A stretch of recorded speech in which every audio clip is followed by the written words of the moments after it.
Welcome to our channel. Today we how to set up Samsung SmartThings hub for Zigbee devices, detailed guide step by step clearly. Begin by unboxing your Samsung SmartThings hub. Check that all components are present, including the hub and power adapter. Plug the SmartThings hub into a power outlet. Connect the hub to your Wi-Fi network using the provided Ethernet cable or through Wi-Fi setup. Download the SmartThings app from the Google Play Store or Apple App Store. Open the SmartThings app on your smartphone. If you haven't already, create a Samsung account or log in to your existing account. Once logged in, tap on the Add Device option in the app. Choose SmartThings Hub from the list of available devices. The app will prompt you to confirm that your hub is powered on.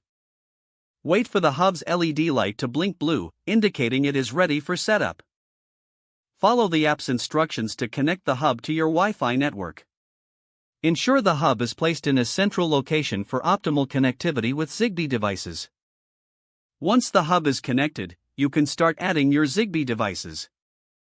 Tap on Add Device again in the app. Select the type of Zigbee device you want to set up, such as a smart light bulb or sensor.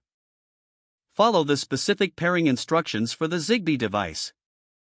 For light bulbs, typically, you will need to turn the bulb off and on multiple times. For sensors, remove the battery tab or press the reset button, depending on the type of device. The app will search for the device and prompt you once it is found. Once paired, customize your device settings as per your preferences. Repeat the pairing process for any additional Zigbee devices. Label your devices in the app for easy identification in the future. Explore the automations section to create routines for your connected devices. Enjoy seamless control and management of your Zigbee devices via your SmartThings hub. If the page does not load, refresh the browser or try again in a private or incognito window. Make sure you are using the correct email address, then retype it carefully to avoid small typos. If your password is not accepted, use the reset option and create a new strong password you can remember. Don't forget to like this video and subscribe to our channel for more step-by-step tech guides.